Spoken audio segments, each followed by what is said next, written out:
Joining me right now on Kumite Radio is Darwin Sagurit. He is the man that is known to knock people senseless in Australia. He has Xanax in his hands. That's what the word on the street is. What's going on, Darwin? Hey, how's it going? How are you, man? How are you? Good, very good. Nothing. Not much, man. I want to start off by asking you about something that I saw online. You posted a video of what it looked like was Daniel Cormier running into a house, but it wasn't actually him.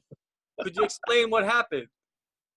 I just thought I was, I got chubby that day, and I thought, I'd dress up like Daniel Cormier, and a person that like reenactment of him. Yeah, I think you fooled a lot of people. Yeah, that's pretty cool. Because when I saw it, I thought it was Daniel Cormier. I get that big, man. Yeah, I get pretty fat. All right, now, the last time we spoke was before Hex Fight Series 13 last March. That fight, you knocked out Jung Yeon in the third round. Was An tougher than you expected in that fight? Yeah, man. Tough dude. Tough wrestling guy. Young, he was hungry. But, I guess I wanted it more, But I know a lot of things were playing in my mind during that fight, during that camp. A lot of things just at home, and I wasn't all there. But I still turned up and still shot, so get the job. But right at the end, though. Yeah, so, I think there was only about 9 seconds left. Yeah. I was actually on the floor, and I was thinking to myself, is this where it's gonna end? And then out from there. So yeah, it's crazy. After that fight, you faced Jai Bradney for the Nitro MMA featherweight title. Just 1 month later, you took him out in 70 seconds. It was a lot easier fight. Was that the biggest win of your career so far?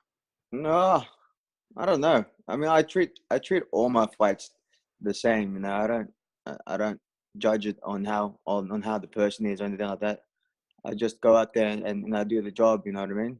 Everyone's out there to win, and I go out there and I'm trying to do my best. So I do. It seems like a lot of guys that you have faced, they respect you.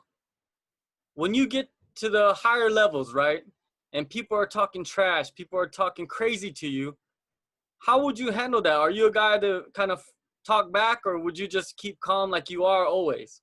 I'll always keep calm, man. That's always to be calm. All the talking is in the cage.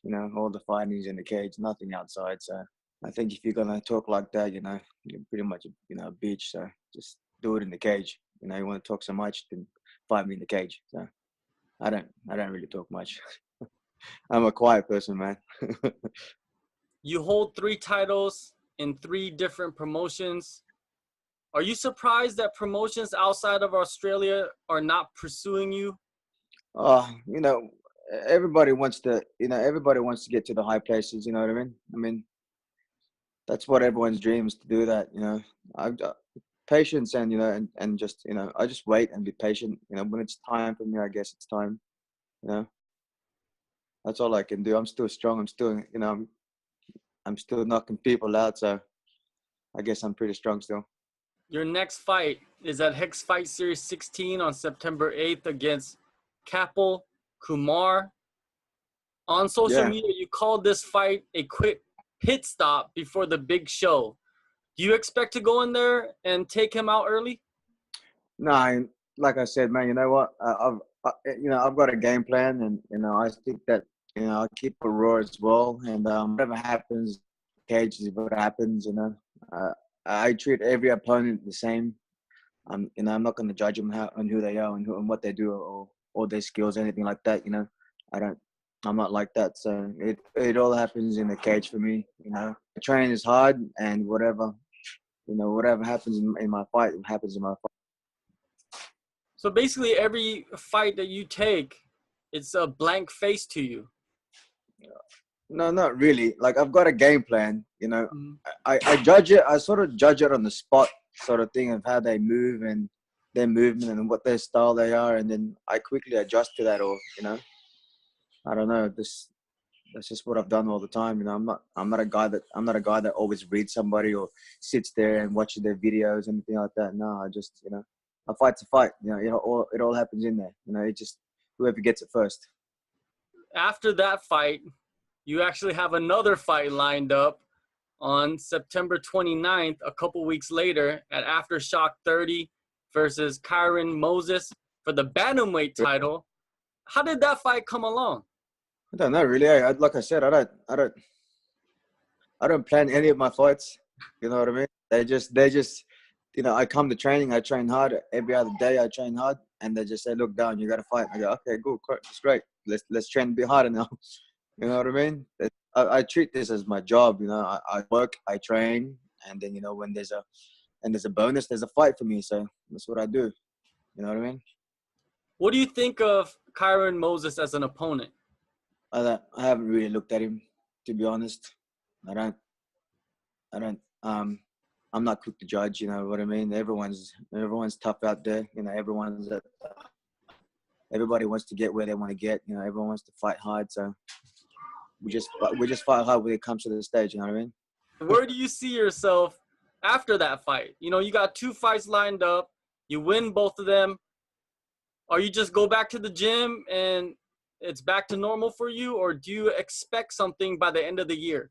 I'm hoping to expect something at the end of the year. You know, I've worked hard for what I do. You know, I've been doing this for almost 10 years now. Like, you know, missing my family time and fighting, and then doing weight cutting and all that. There's a lot of time, you know, put away, you know, for this whole fight thing. And, you know, and I love doing it. That's always what I've been doing. I don't know what to do besides that, than make money for my kids. You know what I mean? Got to work and make money, but you know, this is my passion. This is what I've always wanted to do. And if I could keep that going, and, you know, that'd be great. You know, get into the bigger shows would be awesome. Knock off one of those UFC heads. You know. If I read between the lines, I kind of see you setting yourself up to fight at UFC Adelaide in December after these 2 fights. If you read between the lines, you know what I mean? If your management is doing what their job is to do, right? Is that something that is in the back of your mind? Of course, you know, that's what I've been working hard for. You know, I've always wanted to, you know, get to that. You know, I just keep doing what I do, and it's all God's plan, dude. You know what I mean? If it's meant to happen, it's meant to happen. You know what I mean? I love doing what I do, so I keep working hard until my body stops. You know what I mean? So, yeah, for sure. I've got that strong Asian blood in me, so I keep going. You know what I mean? From the rounds all the way down to fighting, you know, that's what we do. Definitely. Yeah.